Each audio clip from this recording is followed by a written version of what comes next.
From Burleson to Venus and Grandview to Godley, this is the voice of Johnson County, JOCO Community Radio. Here's important new information from the Diabetes Solution Center for you, a family member, or a loved one suffering with diabetes. If you have lost your provider, or if you need a provider for diabetic supplies, you may qualify to receive your diabetic testing supplies now with little or no out-of-pocket cost, regardless of your age.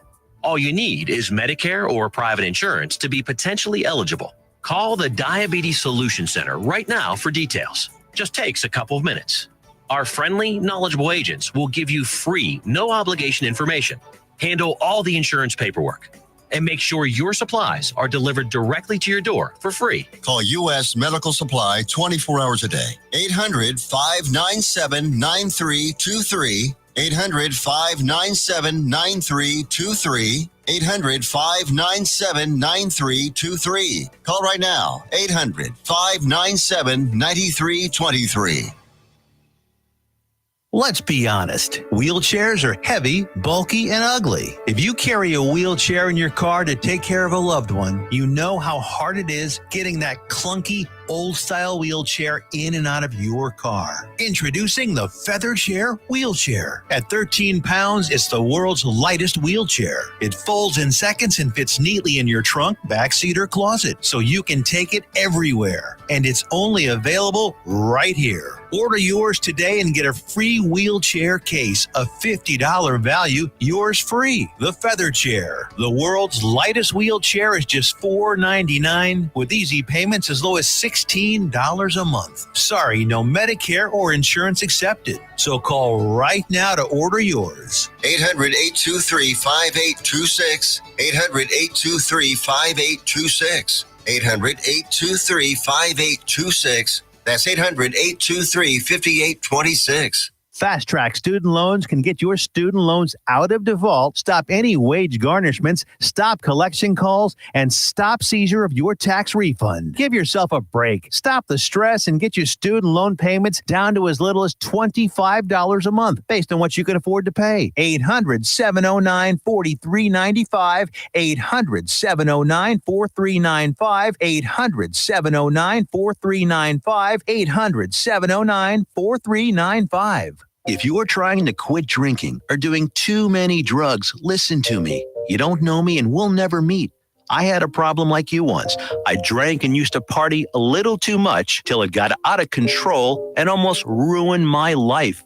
I realized I needed help to fix my problem before it totally destroyed me. If you've tried to fix your drinking and drug problem and you know you can't do it alone, you need to call the National Treatment Advisors. They'll immerse you into a 30-day program to replace your old habits with new habits and totally change your life. And if you have PPO private health insurance, the entire program may be covered. Fix your problem right now before it gets any worse. Get clean. Call now and learn more. 877-247-1581. 877-247-1581.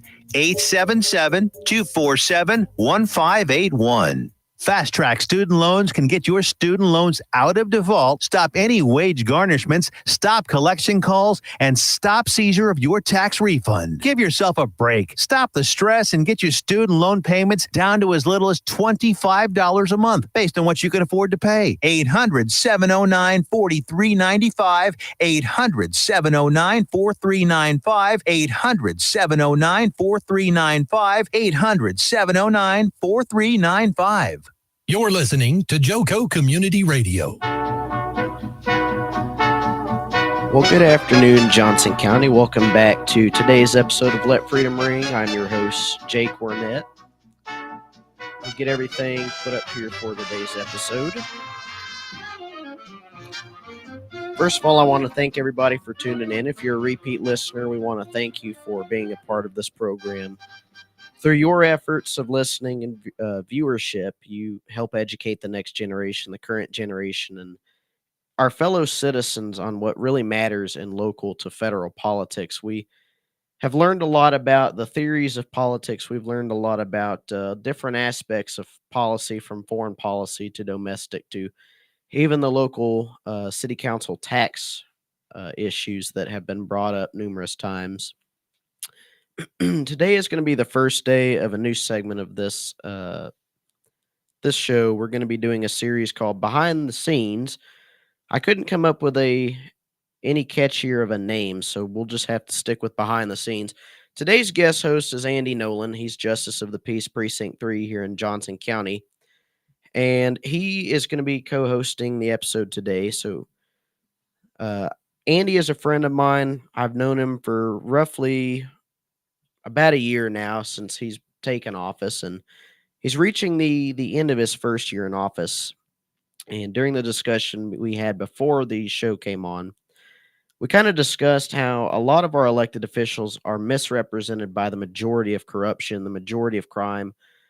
Within the syndicate of the system itself, a lot of our politicians have good intentions, have good ideas. They get in, and their name is either tarnished by the system itself, and they end up getting voted out without the ability to make change, or we kind of look at them through this lens that we've already perceived our other elected officials that have betrayed us before. We think that a lot of our elected officials that are probably fighting pretty hard to keep corruption and reform the system are along the same lines as the people that are making the trouble to begin with. So, Andy, it's good to have you on. Thank you very much. It's an honor and a privilege to be here. And just go ahead and tell the viewers, the listeners, a little bit about yourself, how you got into law, how you got into being interested in the legal profession. Oh, goodness. Where do we begin?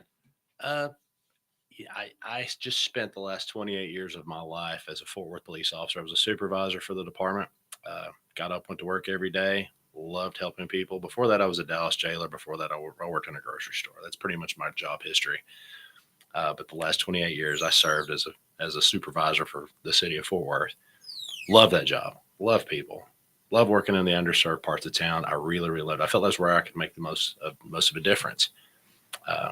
Listening to the smaller voices that they're seldom heard, as opposed to the big people that just make all the noise. Yeah. So I really, really enjoyed that. It was a blessing and wonderful career. I just got to the end where it was like, well, okay, I can't do this forever. It takes its toll on your body. It takes its toll on your family. I just needed to consider something else. So rewind back to 2003 or 4, I decided I wanted to go back to school and get my undergraduate degree. And I had sold some real estate on the side. I had my real estate license. That was fun. Yeah. Helping people never gets old again. But I was just getting to the point where I needed to either be a realtor full-time or I needed to be a cop full-time because I couldn't do both. So I decided to go back to school, got my undergraduate degree. And then here I am, another police officer with a criminal justice degree. It's almost a cliche. So I thought, well, now what? Okay. So do I go with the Masters of Public Administration route or Master of Business route? A lot of folks that I know are going to TCU doing their Neely School Executive MBA program. That's a great program. Yeah. And I thought, you know what?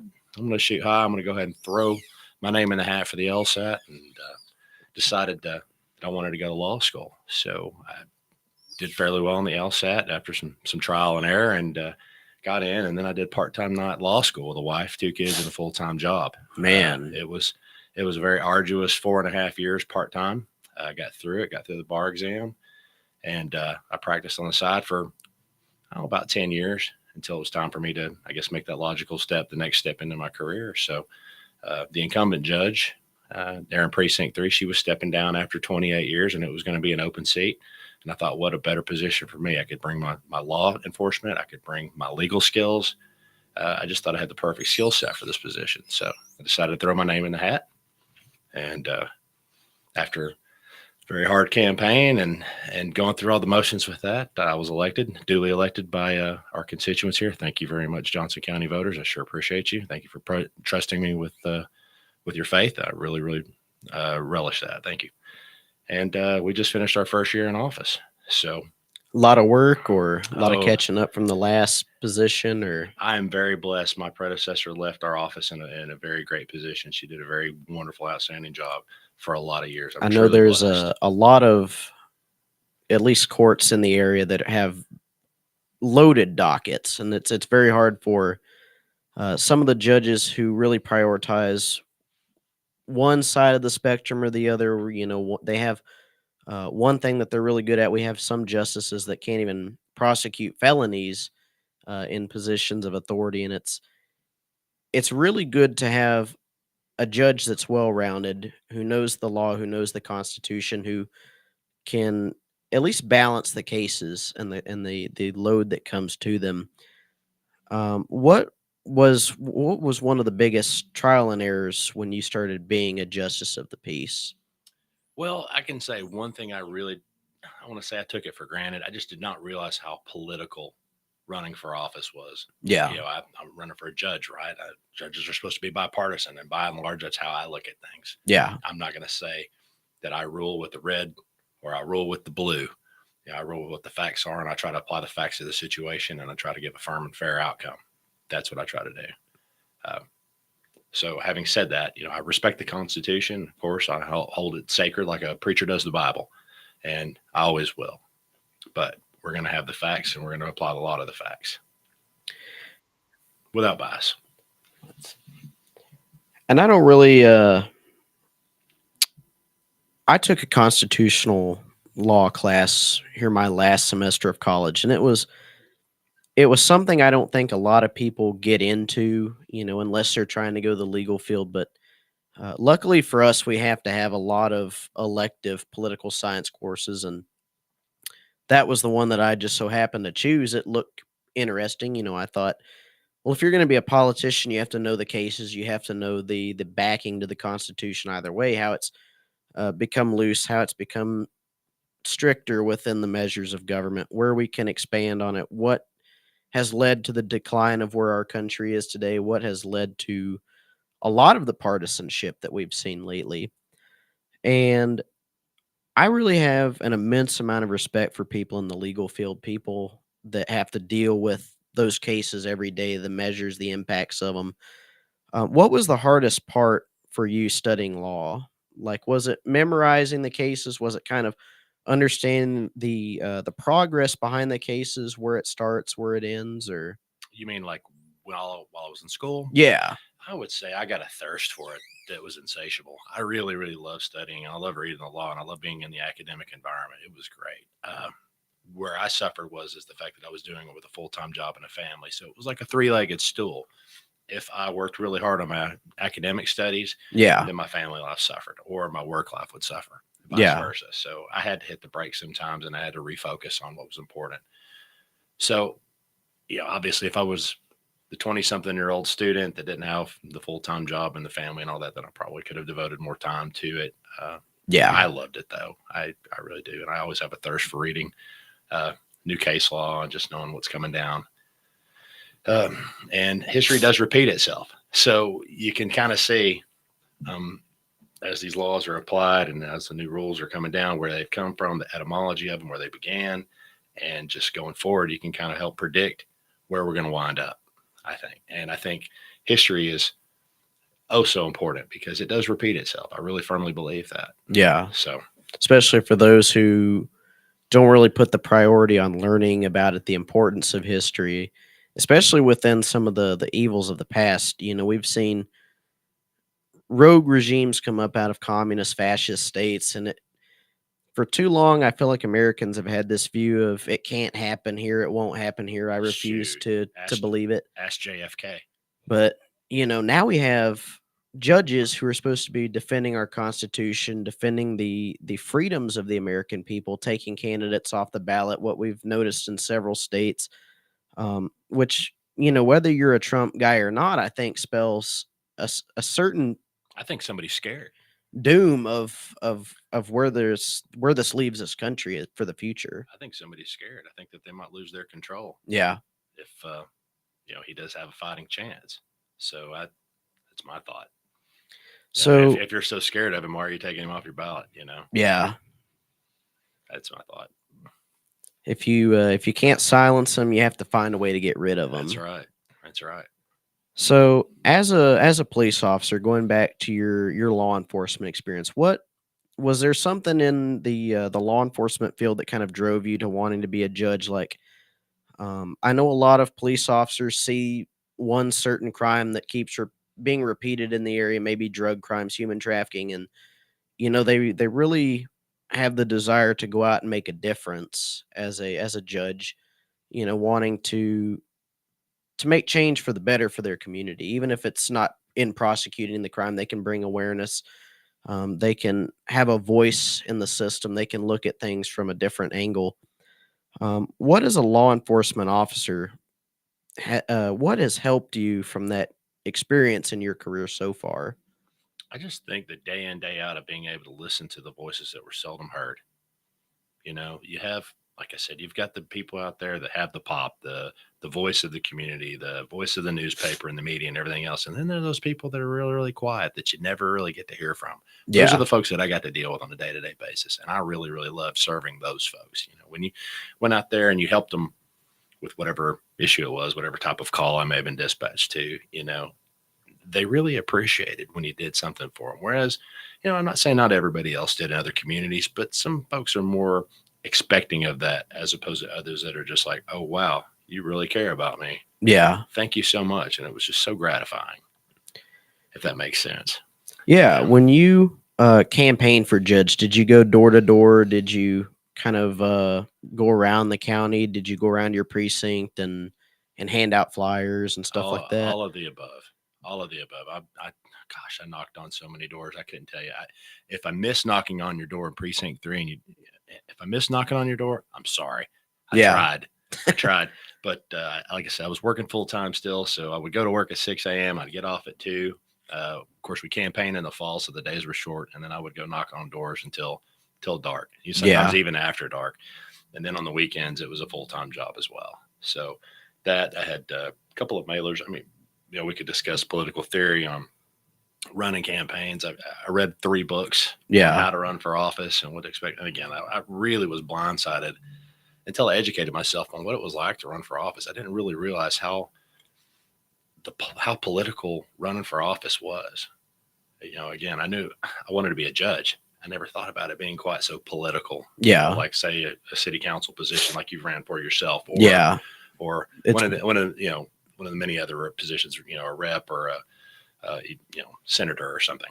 They get very partisan too. You start to interact with people and they start to just ask you, are you Republican or Democrat? And being a judge, being bipartisan, a big part of that is you're going to interact with Republicans, you're going to interact with Democrats, you're going to have cases that kind of commingle with the philosophies of both sides. And, our judicial system really does get a bad rap because politics has ruined what I think should be a bipartisan court system. Our country was founded on liberty and justice for all, equal due process treatment for everybody. And when we have, especially my generation, we notice that there's kind of the veil being drawn back and you see the two-tiered justice between perhaps somebody who has more influence, more power in an election, the lobbyists, the people. We look at Jeffrey Epstein and those types of people. Sure. They might be thrown in jail, but they're not prosecuted with a big penalty. They bought and paid for electors. They bought and paid for politicians. Yeah. Yeah. So in your position, how do you remain bipartisan? Is there, a certain thought that goes into it? Is there a certain, you kind of remembering where you came from? Yeah. I could sum it up simply by saying the same way I answered a lot of patrol calls when I was a police officer. If you didn't know the policy on something, what would you do if your grandma was standing right next to you? How would you answer that question? How would you handle that call? How would you deal with that interaction with that person if your grandmother was standing right next to you? Yeah. I'm not going to do anything that's going to disrespect her or my family. I'm not going to lie, cheat, or steal, or tolerate those that do. I don't care if you're blue or you're red. That's crime is crime. Crime is crime. And, at the end of the day, we all have to account for ourselves to somebody else, our maker. Yeah. Whatever deity you believe in, I serve the Lord and I will, always will. So how did, what's kind of stuck with you during your first year as Justice of the Peace? Is there a certain thing that you have seen in the community that impacts cases more than the other? Like we look at the culture of the country today. Yeah. The state of the youth. Crime is kind of being encouraged by media, and we could talk about this for days just by itself. But I would say my biggest thing that I notice is the breakdown of the family. Yeah. That's what I see. And I hear a lot of truancy cases and parents contributing to their children's non-attendance at school. And I've actually had to jail parents because they've actually been insistent on, not doing what's in the best interest of the children, or not following orders from, say, the higher up courts, the district judges.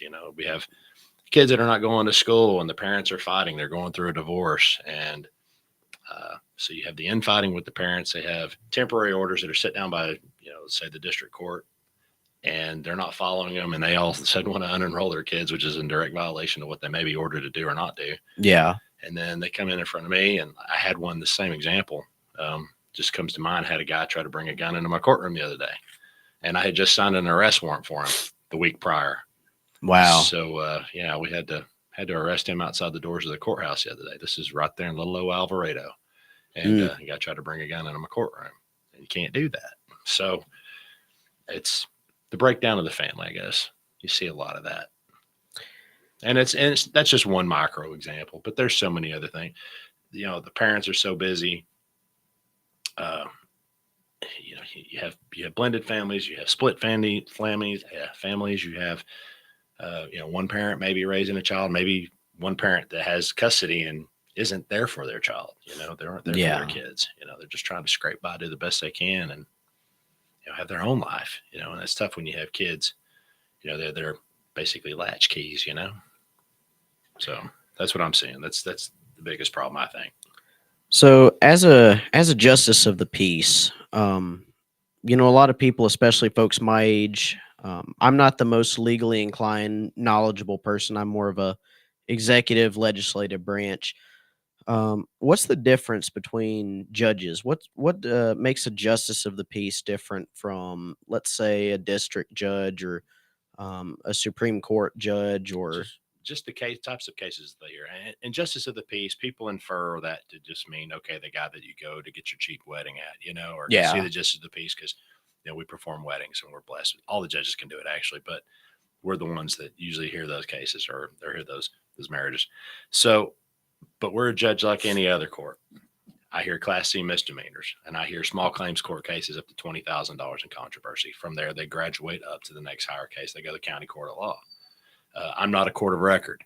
I have a little bit more leeway as a justice of the peace than the other courts do as far as how I can hear cases, whether or not I'm allowed to admit certain items of evidence in, whether or not I want to follow the rules of criminal procedure. To a point. I have a lot more deference because it's supposed to be the people's court, the closest court to the people, where you don't necessarily have to have an attorney, that's charging you $500 an hour to come in and fight your case. So with that, I do have a lot of latitude, but that's really the main difference. And in fact, justice of the peace, it's a fine term. Yeah. It goes all the way back to the 1900s. You don't have to be a licensed attorney to be a justice of peace. I am, but you don't have to be. But I like the term justice court judge. That's what it literally is. It's the justice court. So you mentioned you don't necessarily have to be a licensed attorney, a legal professional to be voted in as a justice of the peace. Do you think that your experience in having that legal background has prepared you more so for the job? Oh, absolutely. We're not dealing with cases back in the 1900s anymore. Yeah. It's a lot more than, you ran through my yard and tore my grass up. Yeah. We're talking about some pretty complex legal issues here now. And the law has to be applied, especially with like evictions and the small court the claims cases, the debt claims cases. I have attorneys in front of me every day.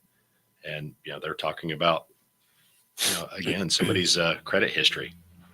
They may not have paid a debt, or they may have alleged they didn't pay the debt. They may not even know that they had this debt because there's so much fraud out there now.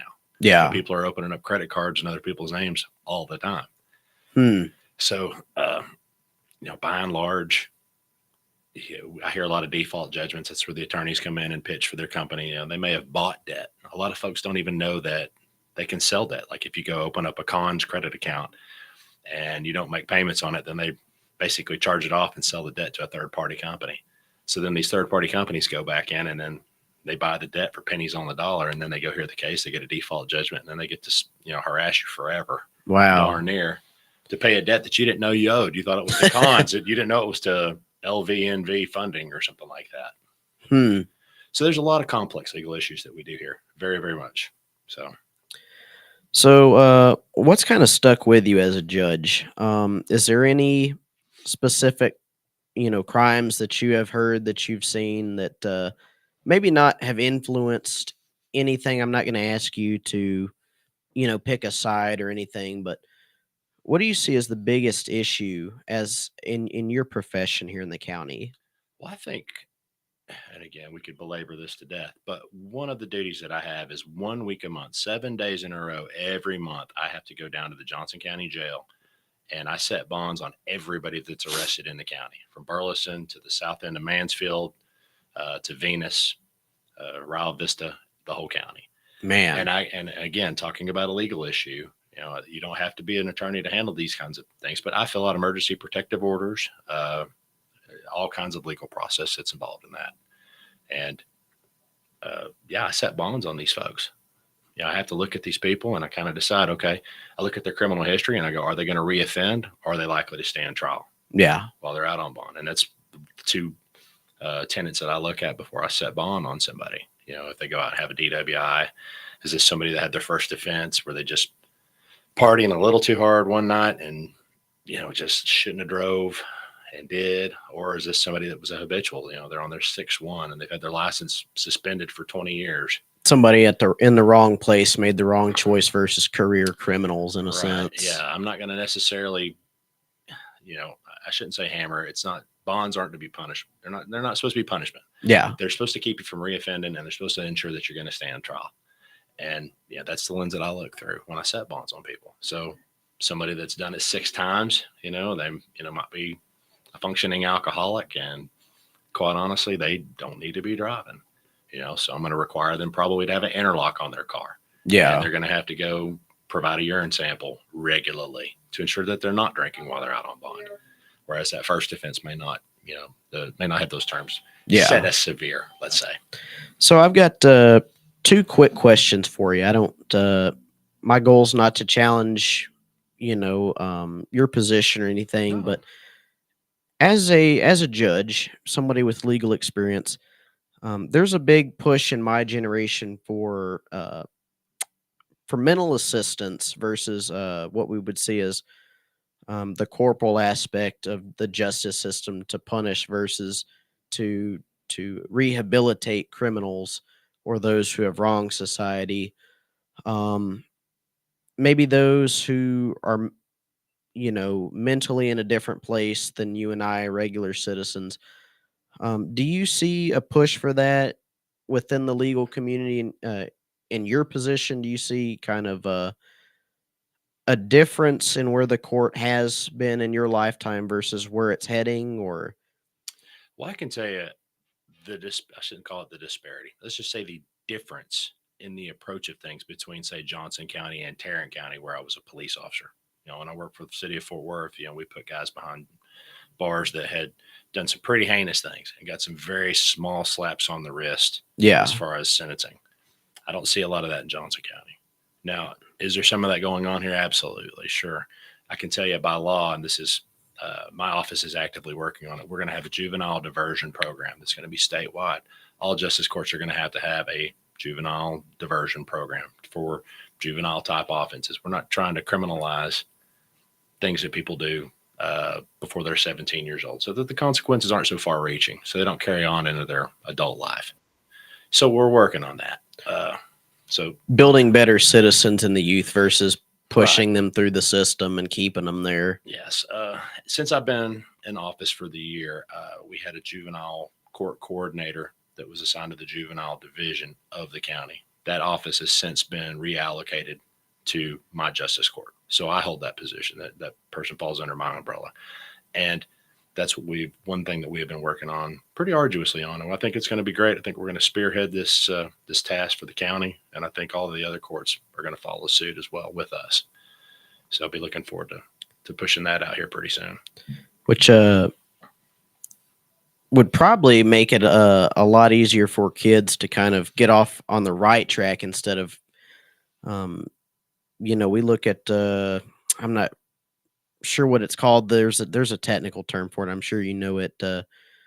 The recidivity rates, Recidivism. yeah, in young people especially is something I've noticed in my generation, especially. You have a lot more young people committing crimes in certain areas, metropolitan areas, inner cities, where they just might not have the best family, the best involvement growing up. There's not a lot of programs to keep young people on the right track. And you mentioned the decline of the family.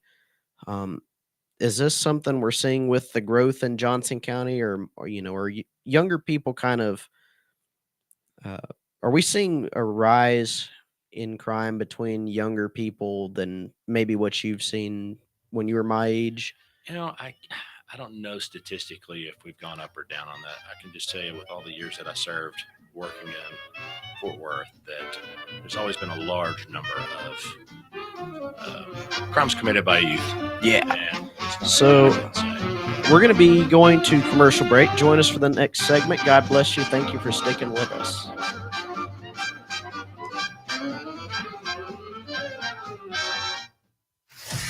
Attention all business owners and creative minds. Do you need a unique and personalized touch for your products? Look no further than Romika Laser Engraving and Custom Designs. I'm Ron Phillips, co-owner of Romika Designs. We offer custom laser engraving services for a variety of products, including promotional items and corporate or personal gifts. With state-of-the-art equipment and a team of skilled designers, we can engrave intricate designs on virtually any material. Whether it's a special message, a company logo, or a custom design, Romika Laser Engraving will help you make your mark. And the best part, our prices are affordable and our turnaround time is quick. I couldn't be happier with the work Romika Laser Engraving did for me. The engraving on my product was precise and exactly what I wanted. So don't wait any longer to add a personal touch to your products. Call Romika Laser Engraving and Custom Designs today at 817-400-4040 or visit our website at romikadesigns.com. We look forward to helping you make your mark. Fast Track Student Loans can get your student loans out of default, stop any wage garnishments, stop collection calls, and stop seizure of your tax refund. Give yourself a break. Stop the stress and get your student loan payments down to as little as $25 a month based on what you can afford to pay. 800-709-4395, 800-709-4395, 800-709-4395, 800-709-4395. Fast Track Student Loans can get your student loans out of default, stop any wage garnishments, stop collection calls, and stop seizure of your tax refund. Give yourself a break. Stop the stress and get your student loan payments down to as little as $25 a month based on what you can afford to pay. 800-709-4395, 800-709-4395, 800-709-4395, 800-709-4395. You're listening to Joco Community Radio. Welcome back, Johnson County, to the second segment of Let Freedom Ring today. I'm your host, Jake Wernette. We're back with Andy Nolan, Justice of the Peace, Precinct 3 for Johnson County. Before we get back to the discussion, I want to say Joco Community Radio is proud to be the voice of Johnson County, Texas. This is live 24/7 on the TuneIn Radio Network. TuneInJoco.com is the place to find all the best ways to listen and watch. The station app, which I highly recommend, is available for free on Android and Apple devices. Simply search your store. Check out our lineup and more at Joco Community Radio. This episode more brought to you by Next Level Claims, making your insurance work for you. Reach out to your local Texas sales rep at 844-839-4245. That's 844-839-4245. Be sure to dress your arms and more at thetiffy.com. So we kind of left off with a few questions for you. There's another one I kind of wanted to ask your opinion on. And, once again, I wouldn't ask you to be partisan on the issue or anything, but the way that the justice system has been set up, a lot of innocent people, a lot of guilty people get moved in, and in every instance, you're supposed to be innocent until proven guilty. Is the timeless principle of this country, and has led to us having a lot of amendments for due process, for equal protection. As a legal official, it's probably different from my stance as a student in college, but we are given the vision in my generation in academic settings now that plea bargains are a big thing in courts, a big source of controversy. You know, a lot of academics, whether they're liberal or conservative, it seems like a lot of liberal courts are now wanting to push away what's it called? The plea bargain system, bail reform, and kind of we're seeing major cities where crime is rampant, where they don't really have a bail or a standard for justice. What's your take on that? Do you think? What do you think about the issue of plea bargains and bail? And do you think there is room for reform, or do you think it just kind of? Well, just speaking on from what I see, the plea bargain system is very important. It Yeah, helps streamline these cases. There are a lot of folks that make mistakes, like I said, that make mistakes. They're not going to make them again. They got a taste of the legal system. They got to take a taste of what it was like in jail. They got a taste of what it's like to have to retain an attorney, jump through legal hoops for a long period of time. it's a lot of money too. It is. It is. And, for some people, the plea bargain system is great. It does work, I think, and then there's other folks that they just really need to have the book thrown at them. Obviously, if they're recidivists and 9-time losers, and it's time to go do some jail time. Yeah, And they can still get jail time with the police system too. But with the caseload, the case volume being what it is, I can just tell you, sitting down, I had 20 prisoners the other day on New Year's Day. Man. I had January 1, so I had December 31st arrests that night. Having to fill out 3 or 4 emergency protective orders. I can't tell you how many DWIs I had, and then of course from these stops.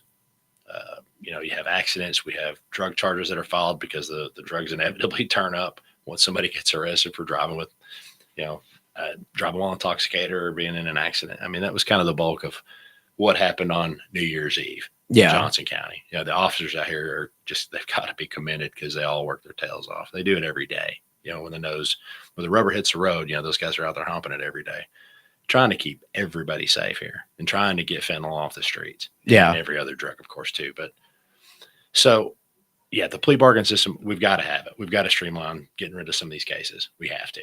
yeah. Is it appropriate for every case? No. Do people slip through the cracks? Sure. So as far as there's room for reform on it, I hadn't really thought about it, but I'm sure if you had maybe some more oversight, maybe if they had a couple more people to review these plea deals, to go, well, no, wait, this is not the way we need to handle this. Or, maybe if, you've got person A over here who has the same exact criminal history as person B, then maybe there should be some parity amongst, what this sentencing is. Yeah. Maybe. I'm just saying, just spitballing here. Maybe that's what they need to do. Have some more oversight. So another hard hitting issue, and my goal is not to throw these big questions at you, Throw 'em. but police involvement with the youth nowadays. I should rephrase the question. The way that our youth interfere or involved with the police seems to be going. A lot of our youth don't respect our law enforcement as much as they used to. Whether this is a discipline problem, whether it's the timeless principle of rebelling to authority. Do you think that there are ways that our youth could be involved with our law enforcement more easier? Do you think there is um, I guess I'm asking, what advice would you give to our young people that kind of, let's say they're out front of the store, somebody just got arrested out front for armed robbery or something, and the young person is being questioned by the police. They kind of throw it off, and they end up getting involved in the situation, and um, per se, they get detained or something for not being providing the right information to the law enforcement officer, disrespecting them. Do you think there's any advice that you could give to our youth for how to be involved with law enforcement in a better way? Well, working with Fort Worth for so many years, I can say that one of the jobs that I had was I was very involved with the community. was a community resource officer, essentially. Neighborhood patrol officer is what it's called for Fort Worth. Every department around here is going to have something. I know Chief Cordell with Burleson PD is a big advocate for these types of relationships. I know Adam King, the sheriff in Johnson County, is a big advocate for that. Yeah. A lot of it comes down to the amount of time that the officers have to interact with the kids. I had more time in Fort Worth. We had more resources. We had a lot more money. We honestly did. We had a lot more funding. These guys that are out here working in these smaller towns, they go from call to call to call to call to call. They didn't have time to get out and throw football with the kids. Yeah. To develop these relationships. And I guess that's kind of what I'm going towards is one thing I did working, and I spent a majority of my career working in Poly and Stop 6, Bar East side of Fort Worth. We had time. Yeah. To get out there and interact with the kids. We were expected to do it. We were working at food banks. We were out there being seen. We were playing ball, attending all kinds of community events. I can't think of all of them that we did. I mean, if it was career day at a school or if it was a bike rodeo, I was a bicycle officer for a lot of years. If it was just interacting with the school resource officer so that the kids got a chance to know us, we could develop those relationships and that trust starting at an early age so that in theory, that by the time these kids were older, that we already had some rapport with them. Yeah. And that is completely opposite of how things were 20 years prior to that, where you had a lot of the other generation. I say when I was a young police officer, you still had a lot of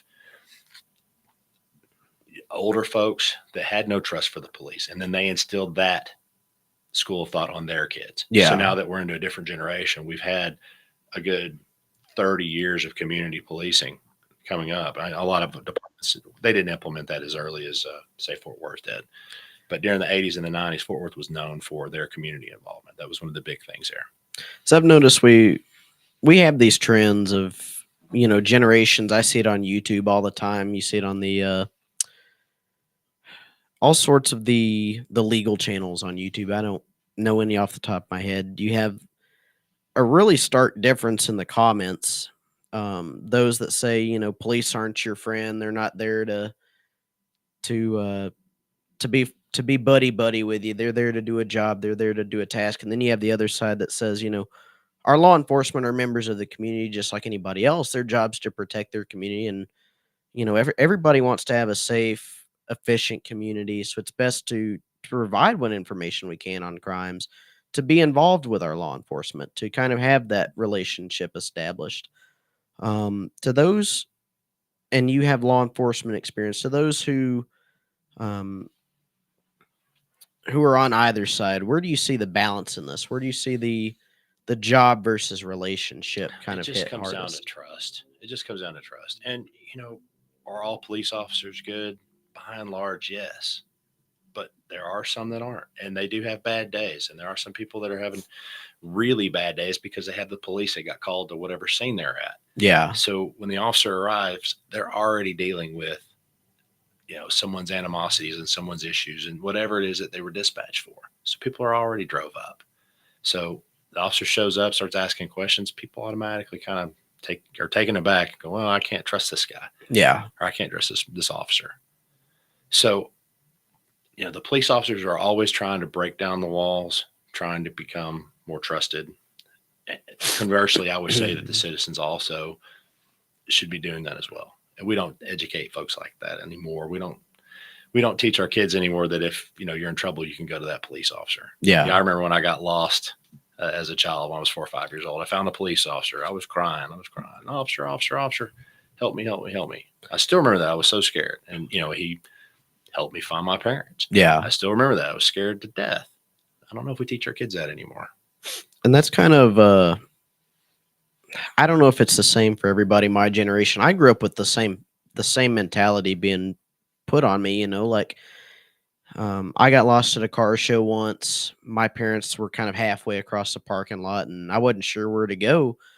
I remembered what my parents had raised me telling me, if you get lost, look for somebody with a badge, look for somebody, with a police uniform, look for a firefighter, look for a paramedic, somebody that can, that has the resources that can look for us, that you can Right. But if you bring you back. If you grow up in a poor community, and I say poor community, it doesn't have to be a poor community, but if you grow up in a poor community and you see the police always arresting your parent, Yeah. then are you going to be more inclined to go talk to them when you need help? and they see they just automatically associate the blue uniform or the tan uniform with handcuffs Yeah. on mom or dad's wrists. They don't really know what's going on either. They don't know. They just know the mom and dad are going away. And, that's just, it's just the way things are sometimes. So we have to do a better job of breaking down those barriers. Yeah. So a lot of folks, especially young people my age, kind of idealize a certain person in the legal atmosphere. I know, especially with Roe v. Wade, that generation, a lot of people were kind of getting into the feminist movement. A lot of young people my age that might or might not be left leaning look at Ruth Bader Ginsburg, people like, oh gosh, the gentleman, Chief Justice John Roberts. A lot of people look at people like that. Is there a person in the legal field that you looked up to when you were my age, when you kind of got older, that you kind of found inspiration in? Oh, Antonin Scalia, for sure. Absolutely. Yeah. And I still to this day just love reading his words. They're just eloquent. And I actually got to meet him one time in downtown. Really? Yeah, I sure did. Yeah, with some U.S. Marshals around him, of course. But yeah, I got to meet him. It was a thrill. It was a distinct thrill. Is there a particular era of the legal system that you kind of are drawn to in interest, like colonial era or the Gilded Age? I honestly just, again, I can't harp on this enough. History repeats itself. We've got to get people reading history. Yeah. And we can't rewrite history. If there's something wrong with it, by all means, let's read every person's opinion on it, and then we can, kind of form our own opinion. What we're reading is fact or fiction. Yeah. But again, I think the latest big push since 2017, you're starting to see a lot of the JFK assassination information coming out. And Yeah. There's a lot more documentaries on it now. And I have yet to find one now since the release of all this documentation that says, yeah, Lee Harvey Oswald acted alone, murdered the President John Fitzgerald Kennedy. Yeah. They're not saying that anymore. We're getting away from that. But nobody cares. Nobody's reading the history books anymore. Nobody's watching these shows. They don't care. So what I'm seeing, I grew up with this. I grew up in Mesquite. Every year when I had family come to town, all my family lived in South Georgia. They always had to go to Dealey Plaza and see the JFK assassination and listen to the people talk about all the conspiracies. When I was a kid, that was conjecture. It was total conjecture. We didn't know anything. Everybody believed Lee Harvey Oswald killed President Kennedy. And I mean, it's just, you think about it. Now, here we go. We're going into this banana republic now. Yeah. Where, factions are controlling the world now beyond our comprehension. And I don't want to sound like a nut, but, there are a lot of people that are pulling a lot of strings, a lot of people that are bought and paid for. Yeah. They really are, that are influencing the policies that we all have to live with now. So that's my thing. History, going back over and looking at it. So a period of history, oh gosh, you could start back with, the powers that came from the military industrial complex of the 50s and the 60s. Yeah. And all of that pre-Vietnam stuff that led us into Vietnam. That stuff fascinates me. There was a case that we learned about in our con law class that I had thought was pretty important for this day and age, especially when we look at the 1950s, the Korean War. Mm-hmm. We're going over to Korea to fight the communists, and here we have, I believe it was Laughlin Steel, the steel case that came up with Harry Truman's Department of Commerce trying to take over all of the steel manufacturing in America. They kind of nationalized the plants, and we're going over and having the State Department enforce steel production. And so, I have always been drawn to that case because it really exemplifies the duality of the system. Right. You have an American president in the 50s, Harry Truman, who is adamant about fighting communism, but here we are using the same tactics to fight the communists, is by controlling the steel production, nationalizing private business. Right. Yeah. And I think you bring up a really good point about learning the good and the bad of history, because it can't all be candy canes and rainbows.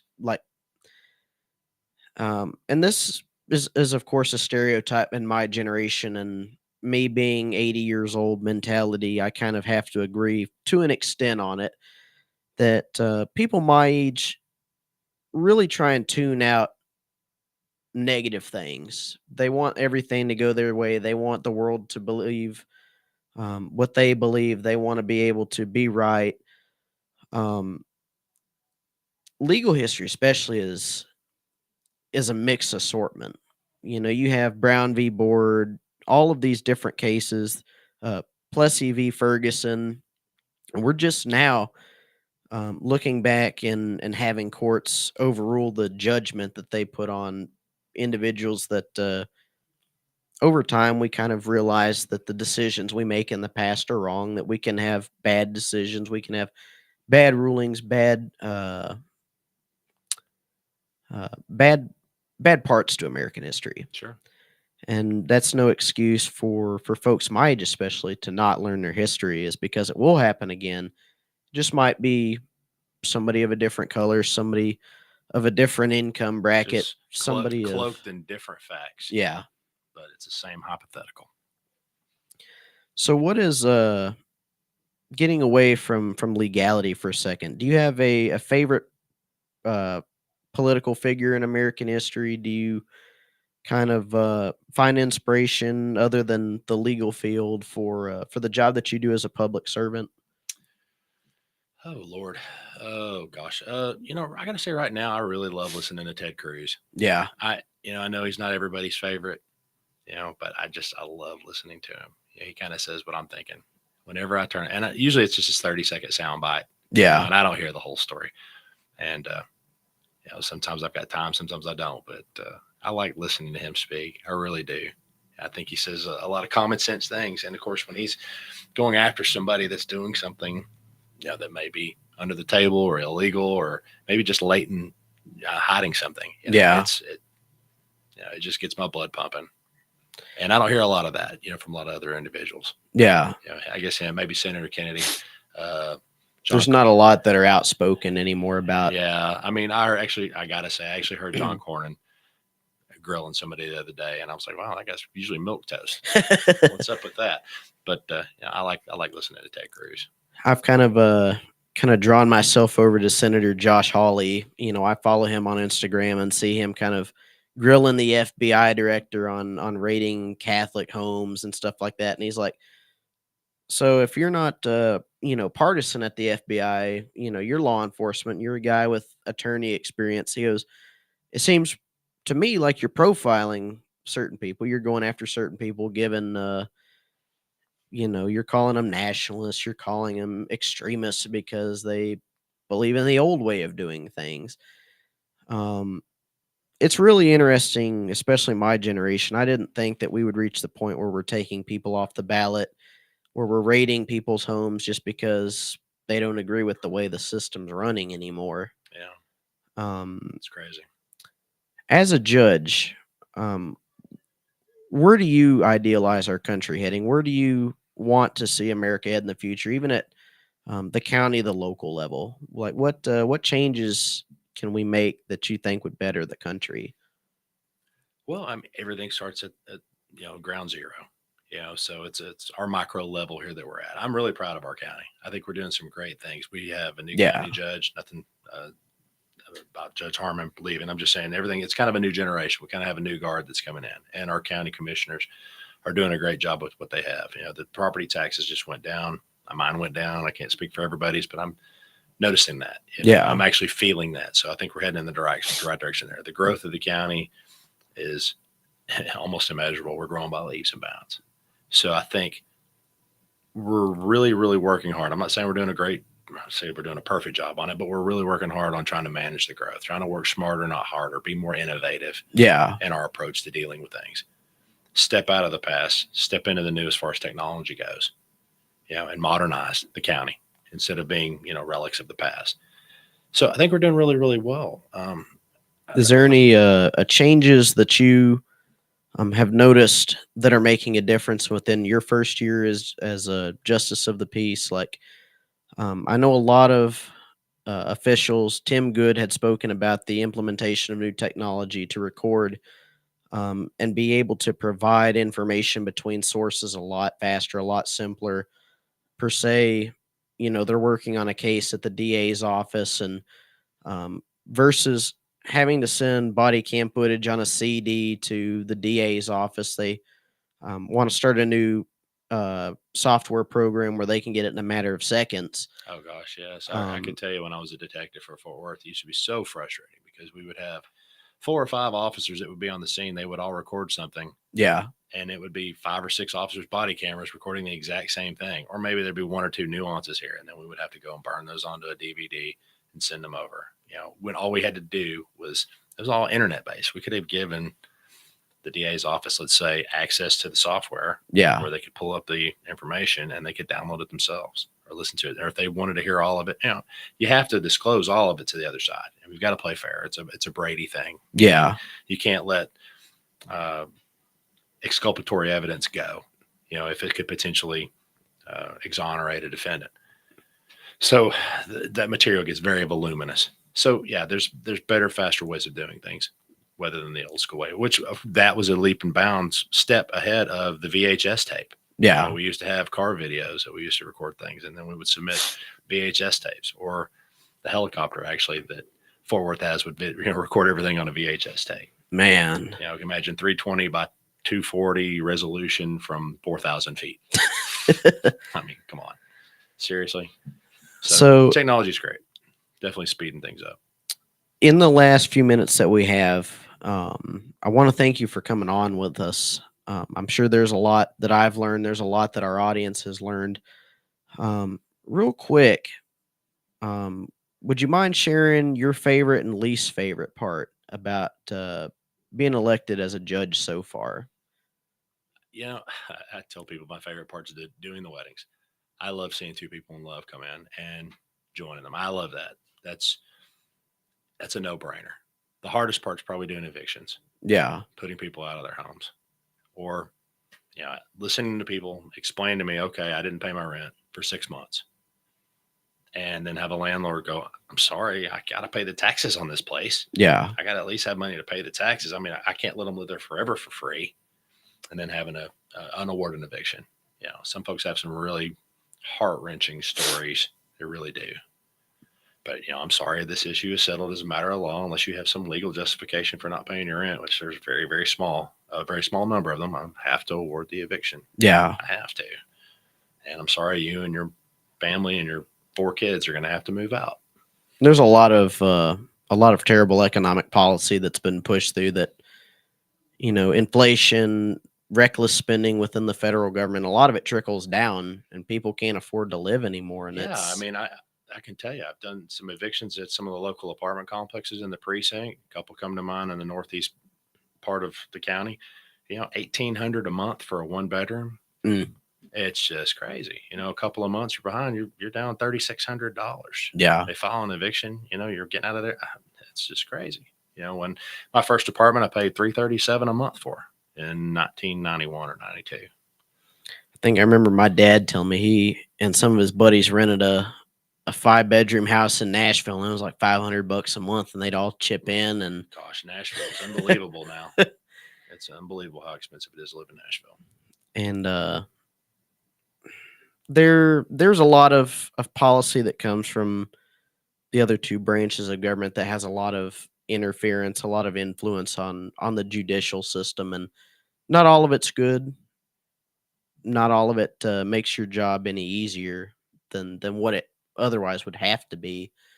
But I think this is where everybody, Republican, Democrat, whether you're older or you're young, government accountability has to come back to America. It has to. When we have accountability for our spending, the jobs of our justices, our judges, less evictions, maybe people are able to put more food on the table that month. You see crime go down. Maybe people are able to get more jobs. Jobs are paying more. Maybe the dad's not being removed. Just the cost of everything is unbelievable now. Yeah. Hey, before we get off, I just want to say thank you to everybody. Thank you for the voters for voting me in, and thank you for putting your trust in me. Just very, very much. It's an honor and a privilege to be here today, Jake. Yes, sir. And we appreciate having you on. God bless you. God bless the United States of America. May the blood of Christ wash over our government. We desperately need it. Thank you. Amen.